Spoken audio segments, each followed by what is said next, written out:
नमस्ते मेरे प्यारे दोस्तों। हम लोग complete science physics chemistry biology का chapter wise most expected question का स्टडी कर रहे हैं। आज फिजिक्स का चैप्टर 3 यानी कि यांत्रिकी मैकेनिक्स के सभी महत्वपूर्ण प्रश्न देखेंगे। साथ में आप लोग भी आंसर लगाइएगा और वीडियो के अंत में कमेंट कीजिएगा कि आपका कितना सही हुआ है। तो चलिए दोस्तों शुरू करते हैं। पहला क्वेश्चन है कि साधारण यंत्र किसी व्यक्ति की सहायता करता है। तो इसका आंसर क्या होगा? साधारण यंत्र किसी व्यक्ति का सहायता करता है, कम बल का प्रयोग करके भी उतनी ही मात्रा में काम करने में सहायता करता है। नेक्स्ट है, एक व्यक्ति संवेदनशील तराजू पर खड़ा है, यदि वह गहरी सांस लेता है तो तराजू की रीडिंग क्या होगी? तराजू की रीडिंग बढ़ जाती है। एक व्यक्ति जब संवेदनशील तराजू पर खड़ा रहता है, जब वो गहरी सांस लेता है, अंदर लेता है, तो तराजू की रीडिंग बढ़ेगी। नेक्स्ट है कि निम्नलिखित में से कौन सी सदिश राशि सदिश राशि नहीं है? कौन सी राशि सदिश नहीं है? तो एक चीज़ सदिश राशि और अदिश राशि में आपको ध्यान रखना है, कई क्वेश्चन इससे पूछा जाता है।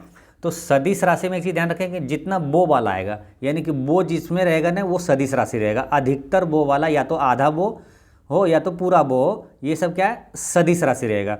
कुछ है बो वाला जो कि अदिश राशि है, वो आपको सिर्फ ध्यान रखना है। जैसे द्रव्यमान, विद्युत धारा और दाब, ये तीनों क्या? अदिश राशि है।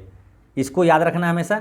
द्रव्यमान, विद्युत धारा और दाब, इसमें बो आने के बाद भी ये अदिश राशि है। बाकी जितना अधिकतर आएगा वो बो वाला जो है वो सदिश राशि रहेगा। जैसे बल, वेग, विस्थापन, त्वरण, संवेग, ये सब जितना बो आ रहा है सब सदिश राशि है। ठीक है, तो इसमें क्या है? पूछा सदिश राशि नहीं है। तो सदिश राशि वाला जैसे बो इसमें आ रहा है, ये सदिश राशि हो गया। ये बो वाला सदिश राशि हो गया। ये बल, ये सदिश राशि हो गया। बो इसमें नहीं है, ये सदिश राशि नहीं है। तो इसका आंसर हो जाता है डी, ये सदिश राशि नहीं है। नेक्स्ट है कि निम्नलिखित में से कौन सी अदिश राशि है? तो अदिश राशि पूछा है, तो बो वाला जो रहेगा वो सदिश राशि हो जाएगा। देखिए यहाँ बो है इसमें, तो ये सदिश राशि हो गया। तो इसका आंसर हो जाता है सी। ये क्या है? ये सदिश राशि है ना। सदिश राशि पूछा तो ये बो वाला सदिश राशि हो गया। नेक्स्ट है कि निम्नलिखित में से कौन सी सदिश राशि नहीं है? तो सदिश राशि कौन नहीं है ये पूछा है। ठीक है, तो बो वाला जितना है वो सदिश राशि हो जाएगा, है ना। ये बो इसमें आ रहा है, वेग, बल, आघूर्ण और ये विस्थापन, ये सदिश राशि हो गया। पूछा कौन नहीं है, तो इसमें बो नहीं आ रहा है, ये सदिश राशि नहीं है। नेक्स्ट है कि निम्नलिखित में से कौन सी अदिश राशि है? तो अदिश राशि पूछा है, तो बो वाला जितना रहता है क्या है? वो सदिश राशि रहता है। ठीक है, हमेशा ध्यान रखना बो वाला सदिश राशि रहता है। सिर्फ तीन चीज़ याद रखना है, जो कि द्रव्यमान है, विद्युत धारा है और दाब है, ये क्या है? अदिश राशि है। तो ये क्या है? सदिश राशि पूछा, क्या कौन सी अदिश राशि है? तो ये बल क्या है? ये तो सदिश राशि हो गया।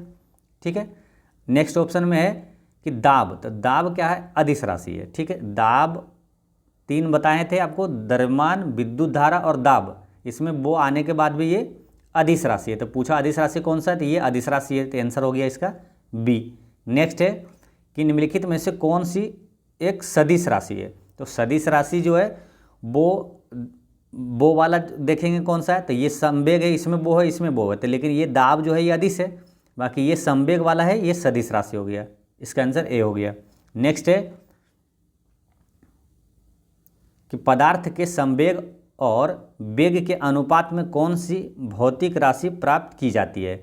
तो संवेग और वेग के अनुपात, तो कौन सी राशि प्राप्त की जाएगी? तो देखिए पहले संवेग बराबर क्या होता है मालूम? संवेग बराबर होता है ना कि द्रव्यमान गुना वेग होता है। ठीक है, तो ये क्वेश्चन में क्या पूछा? संवेग और वेग के अनुपात, यानी संवेग ये है और ये वेग को अगर इधर लाते हैं, वेग को इधर ला दिए, तो ये हो गया संवेग और वेग के अनुपात। तो बचा क्या इधर? द्रव्यमान। तो कौन सी राशि प्राप्त होगी? द्रव्यमान। तो इसका आंसर क्या हो जाता है? ऑप्शन नंबर सी, द्रव्यमान। नेक्स्ट है कि बल गुणनफल है, तो बल किसका गुणनफल है? तो बल बराबर क्या होता है? द्रव्यमान गुना त्वरण, यानी द्रव्यमान और त्वरण का गुणनफल है। आपको ये फॉर्मूला याद रखना है, बल बराबर जो होता है द्रव्यमान गुना त्वरण। नेक्स्ट है कि यदि किसी घन के आयतन और पृष्ठ क्षेत्रफल को निरूपित करने वाली संख्याएं समान हो, तो उस घन के किनारे की लंबाई माप की इकाई में होगी।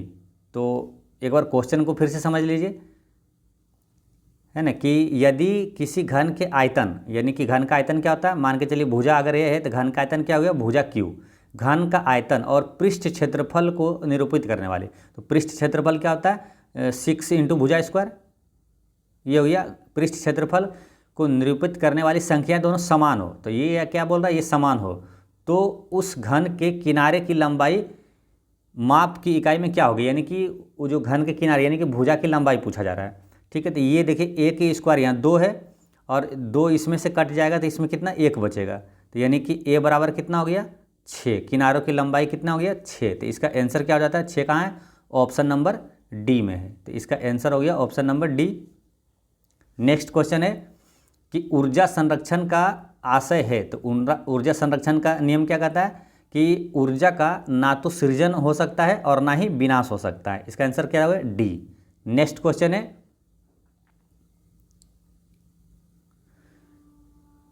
कि हमारे द्वारा उपयोग में किए जाने वाले ऊर्जा के अधिकांश स्रोत संग्रहित सौर ऊर्जा का प्रतिनिधित्व करते हैं, निम्नलिखित में से कौन सा अंशतः सूर्य की ऊर्जा से व्युत्पन्न नहीं होता है। तो कौन सा जो ऊर्जा है सूर्य से नहीं उत्पन्न होता है, तो ये नाभिकीय ऊर्जा ये नहीं होता है और भूतापीय ऊर्जा ये नहीं होता है, क्योंकि भूतापीय ऊर्जा ये अपना क्या है, पृथ्वी के अंदर से ये ऊर्जा उत्पन्न होती है, और ये नाभिकीय ऊर्जा भी ये नाभिकीय मतलब क्या है, दरमानिक नाभिकीय से उत्पन्न होता है, यानी कि सूर्य से ये उत्पन्न नहीं होता है। ठीक है, यानी कि इसका आंसर हो जाता है मालूम, ए और बी दोनों होता है, इसमें ऑप्शन में ए और बी नहीं दिया हुआ है, लेकिन इसका आंसर ए और बी दोनों होगा। नेक्स्ट है कि हवाओं की ऊर्जा होती है, तो हवाओं की ऊर्जा जो होती है वो कैसा होता है, तो वो अस्थिजिज तो होगा नहीं, हवाओं की जो ऊर्जा होगा वो गतिज ऊर्जा होगा, तो इसका आंसर हो जाएगा ऑप्शन नंबर बी, गतिज ऊर्जा होगा। नेक्स्ट है कि वायु शक्ति यानी कि विंड पावर में ऊर्जा का कौन सा रूप विद्युत ऊर्जा में परिवर्तित होता है, तो इसका आंसर क्या होगा, गतिज ऊर्जा। वायु शक्ति में गतिज ऊर्जा जो है वो विद्युत ऊर्जा में परिवर्तित होता है। नेक्स्ट है सूची 1 को सूची 2 से मिलाना है, तो ऊर्जा जो परिवर्तन होता है उसी के बारे में क्वेश्चन पूछा हुआ है, जैसे कि उष्मा ऊर्जा से विद्युत ऊर्जा में कौन बदलता है, तो उष्मा ऊर्जा से विद्युत ऊर्जा में बदलता है कौन मालूम, ये सौर सेल, इसका यहाँ हो जाएगा 4 में। और विद्युत ऊर्जा से ध्वनि ऊर्जा में कौन बदलता है, तो ये लाउड स्पीकर है ना, लाउड स्पीकर जो है विद्युत ऊर्जा से ध्वनि ऊर्जा में बदलता है। और फिर क्या है, द्रव्यमान से उष्मा ऊर्जा में, द्रव्यमान ऊर्जा से उष्मा ऊर्जा में बदलेगा कौन, नाभिकीय। और रासायनिक ऊर्जा से उष्मा एवं प्रकाश ऊर्जा में कौन बदलता है, तो वो ईंधन, जो ईंधन दहन है, ये डी का हो जाएगा 5। तो इस तरह से इसका आंसर क्या हो जाएगा, ऑप्शन नंबर बी, इसका करेक्ट आंसर है ऑप्शन नंबर बी। नेक्स्ट है कि गति को सर्वप्रथम किसने परिभाषित किया, तो इसका आंसर क्या होगा, गति को सर्वप्रथम परिभाषित किया था गैलीलियो ने। नेक्स्ट है कि न्यूटन की गति का पहला नियम जाना जाता है, तो न्यूटन के पहला जो नियम है वो और किस नाम से जाना जाता है, तो जड़ता के नियम से जाना जाता है। नेक्स्ट है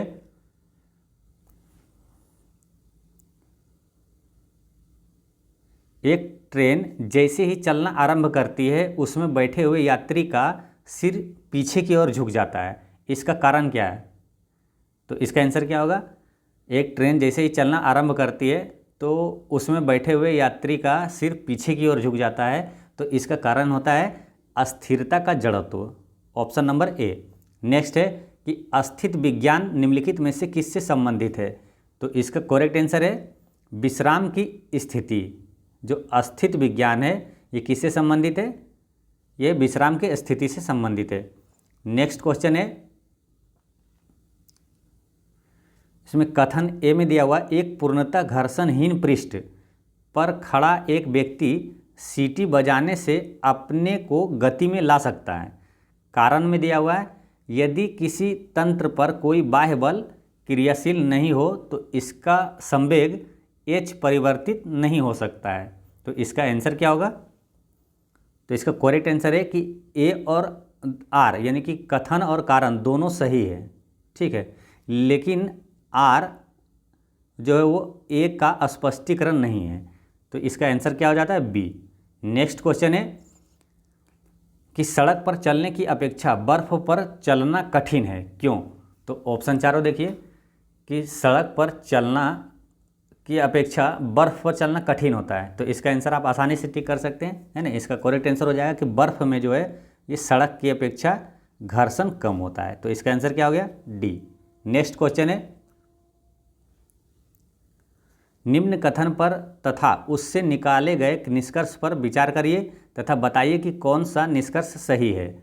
जैसे एक भरी हुई गाड़ी, यहाँ भरी होगा ना, भरी हुई गाड़ी को चलाने में उसे चलायमान रखने के लिए आवश्यक ताकत से अपेक्षाकृत अधिक ताकत से धक्का देना पड़ता है, ठीक है। फिर से समझिए, देखिए एक भरी हुई गाड़ी को चलाने में, ठीक है, और उसे चलायमान रखने के लिए आवश्यक जो ताकत होता है वो क्या होता है? अपेक्षाकृत अधिक ताकत से धक्का देना पड़ता है। तो इसका मतलब क्या होता है कि एक बार गाड़ी चल पड़ने के बाद घर्षण क्या होता है? कम हो जाता है। तो इसका आंसर क्या हो जाता है? Option number C. Next question है कि प्रत्येक क्रिया के लिए एक समान और विपरीत प्रतिक्रिया होती है, यह नियम था। तो यह नियम किसका है मालूम? ये न्यूटन का तीसरा नियम है ना। प्रत्येक क्रिया के लिए एक समान और विपरीत प्रतिक्रिया होती है, ये क्या है? न्यूटन का तीसरा नियम है। तो इसका आंसर क्या हो जाएगा? Option number A, Newton. Next है कि एक प्रभावी कोरियोलिस बल किस कारण होता है। तो इसका आंसर क्या होगा? एक प्रभावी कोरियोलिस बल किस कारण होता है? तो वो पृथ्वी के घूर्णन के कारण होता है। नेक्स्ट है ये न्यूमेरिकल है कि एक मनुष्य अस्थिर नाव से 5 मीटर प्रति सेकंड की चाल से कूदा और नाव 0.5 मीटर प्रति सेकंड की चाल से खिसकी। तो बताएं कि नाव का द्रव्यमान मनुष्य के द्रव्यमान का कितना गुना है। नाव का द्रव्यमान मनुष्य के द्रव्यमान का कितना गुना है। तो इसको कैसे बनाते हैं? देखिए, माना कि जो व्यक्ति का द्रव्यमान है वो m है, ठीक है, और नाव का द्रव्यमान जो है वो n है, ठीक है। तो इसमें क्या होता है कि जो नाव का द्रव्यमान है, नाव प्लस व्यक्ति के कूदने के पूर्व जो संवेग है वो दोनों क्या होता है? जोड़कर 0 होता है। नाव और व्यक्ति के कूदने के पूर्व जो संवेग है वो 0 होता है, लेकिन व्यक्ति के कूदने के बाद दोनों का संवेग क्या होता है मालूम? संवेग बराबर क्या होता है? द्रव्यमान और वेग, है ना। तो यहाँ द्रव्यमान इसका m है और कितना गति से चला वेग? तो पहला क्या 5 मीटर से चला। फिर से समझिए पहले कि व्यक्ति के कूदने के बाद जो है ना दोनों का संवेग क्या होता है कि इसका जो संवेग है यानी कि व्यक्ति का, और नाव का जो संवेग है यानी कि नाव का है n, और यानी कि n जो है उसका द्रव्यमान है नाव का, और किस गति से वो प्रति सेकंड वो खिसका, तो 0.5 से। ये दोनों का जो अंतर होता है वो संवेग संरक्षण के सिद्धांत से क्या है? ये 0 होता है। दोनों का अंतर जो बराबर होता है 0 होता है, ठीक है। तो अब यहाँ पूछा था क्या कि जो नाव का द्रव्यमान मनुष्य के द्रव्यमान के कितना गुना है। तो नाव का द्रव्यमान यानी n वाला है। तो पहले क्या है, यहाँ अगर ये बराबर इक्वेशन में 0 है तो क्या हो जाएगा? ये m गुना 5 बराबर में हो जाएगा n गुना 0.5, ठीक है। तो n बराबर क्या हो जाएगा? देखिए m को इधर ले आते हैं ना, तो n बट्टा m बराबर क्या हो जाएगा? 5/0.5। ये पॉइंट ये ऊपर चला गया, ठीक है, और 5 से इसको काट देंगे 10 बार में। तो ये क्या होगा? n जो है यानी कि जो पूछा नाव का द्रव्यमान मनुष्य के द्रव्यमान का कितना गुना है? 10 गुना हो जाएगा। तो इसका आंसर क्या हो जाएगा? ऑप्शन नंबर डी, 10 गुना हो जाएगा। नेक्स्ट क्वेश्चन है कि एक ट्रक, एक कार और एक मोटरसाइकिल की गतिज ऊर्जाएं समान है। यदि समान अवरोधक बल लगाया जाए तो वे क्रमशः x, y और z दूरी पर रुकेगा। यानी कि एक कार एक ट्रक और एक मोटरसाइकिल की गतिज ऊर्जा अगर समान है तो जब उसको अवरोधक बल लगाएंगे ना तो वो कितनी दूरी पर रुकेगा, वो सब एक साथ एक समान दूरी पर रुकेगा, यानी इसका आंसर हो जाता है option number C. Next question है कि दो समान द्रव्यमान की वस्तुओं की गतिज ऊर्जाओं का अनुपात इतना है तो उनके वेगों का अनुपात होगा। तो देखिए गतिज ऊर्जा बराबर क्या होता है, इससे क्वेश्चन पूछा जाता है कई बार, जैसे कि कई बार पूछ दिया जाएगा कि वेग का गति अगर दुगना कर दिया जाए तो उसका गतिज ऊर्जा कितना गुना होगा, तो इसलिए ये 2-3 क्वेश्चन यहाँ से पूछा जाता है। तो आपको वेग जो गतिज ऊर्जा है उसका सूत्र आपको याद रखना है, गतिज ऊर्जा बराबर क्या होता है, हाफ mv²। तो ये गतिज ऊर्जा बराबर ये दिया हुआ है, ठीक है। उनका वेगों का अनुपात पूछा, यानी v² बराबर ये दिया हुआ है, वेगों का अनुपात क्या हो जाएगा, इसका वर्गमूल हो जाएगा। यानी कि देखिए दो रहेगा, दो गतिज ऊर्जा, तो अनुपात में क्या है, ये और ये कट जाएगा सब, ठीक ना। और v1² बटे v2² रहेगा, तो इसमें क्या है, ये स्क्वायर मतलब वेग में बदलेंगे तो ये रूट आ जाएगा इसमें, यानी कि 2:3 इसका आंसर हो जाएगा। तो इसका करेक्ट आंसर क्या हो जाएगा, option number B. Next question है कि साइकिल और कारों में बॉल वायरिंग का प्रयोग होता है, क्यों। तो बॉल वायरिंग का प्रयोग क्यों होता है, तो ये पहिया और धुरी के बीच संस्पर्श का प्रभावी क्षेत्र घट जाता है। तो इसका आंसर क्या हो गया, सी। नेक्स्ट क्वेश्चन है कि एक व्यक्ति कार में जो विराम में बैठा है, सड़क से कार के 4 पहियों में से प्रत्येक पर प्रतिक्रिया आर है। जब कार सीधी समतल सड़क पर चलेगी तो अग्र पहियों में प्रत्येक पर प्रतिक्रिया में क्या परिवर्तन आएगा। तो इसका आंसर क्या होगा, फिर से एक बार क्वेश्चन पढ़ लीजिए कि एक व्यक्ति कार में जो कि विराम में बैठा है, सड़क से कार के 4 पहियों में से प्रत्येक पर प्रतिक्रिया आर है। जब कार सीधी समतल सड़क पर चलेगी तो अग्र पहियों में प्रत्येक पर प्रतिक्रिया में क्या परिवर्तन आएगा, तो ये होगा क्या, ये आर जो है ना वो कम हो जाएगा। इसका आंसर क्या हो जाएगा, ऑप्शन नंबर बी। नेक्स्ट है कि तेल से अंशतः भरा हुआ तेल का एक टैंकर समतल सड़क पर आगे की ओर एक समान त्वरण से जा रहा है, तो तेल का जो मुक्त पृष्ठ होगा वो क्या होगा।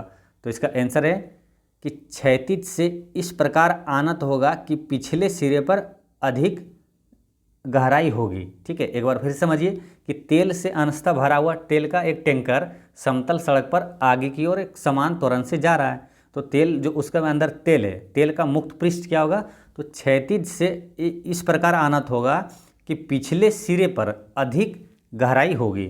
तो इसका करेक्ट आंसर है सी। नेक्स्ट है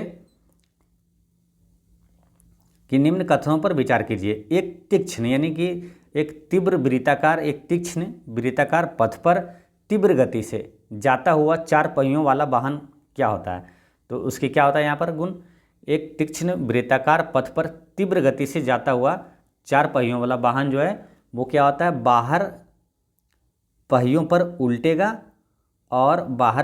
उल्टेगा और बाहर की तरफ फिसलेगा, ये वाला इसका आंसर होता है, यानी 1 और 3। तो ये है ऑप्शन नंबर ए में है, 1 और 3 ये सही है। नेक्स्ट है किसी बल्लेबाज द्वारा क्रिकेट की गेंद को मारने पर गेंद समतल जमीन पर लुढ़कती है, कुछ दूर लुढ़कने के बाद गेंद रुक जाती है, तो गेंद रुकने के लिए धीमी होती है, क्यों। ऐसा क्यों होता है, क्योंकि गेंद पर गति के दिशा के विपरीत एक बल कार्य कर रहा है। तो इसका आंसर क्या हो जाता है, सी। नेक्स्ट है कि त्वरण ज्ञात करने का सही सूत्र कौन सा है, इसका ऑप्शन है त्वरण ज्ञात करने का सूत्र कौन सा है, तो त्वरण का सूत्र होता है ऑप्शन नंबर ए, है ना। ए बराबर होता है v-u/t, यानी कि त्वरण बराबर होता है अंतिम वेग माइनस प्रारंभिक वेग बटा समय। नेक्स्ट है कि वॉशिंग मशीन का कार्य सिद्धांत है, तो इसका करेक्ट आंसर है ये अपकेंद्रन। ये सारे जो क्वेश्चन है सारे काफ़ी इंपॉर्टेंट क्वेश्चन है, कई एग्जामों में ये रिपीट होते रहता है क्वेश्चन, तो आपको सारे क्वेश्चन को ध्यान से याद रख लेना है। मथने के बाद क्रीम का दूध से पृथक हो जाने का कारण है, तो इसका आंसर है अपकेंद्रीय बल, है ना। मथने के बाद जो है क्रीम का दूध से पृथक यानी क्रीम दूध से निकल जाता है, अलग हो जाता है, वो किसके कारण होता है, तो वो अपकेंद्रीय बल के कारण होता है। इस तरह से दोस्तों यांत्रिकी चैप्टर के सभी महत्वपूर्ण क्वेश्चन जो होता है वो समाप्त, और मिलते हैं नेक्स्ट वीडियो में एक नए चैप्टर के साथ। जय हिंद दोस्तों।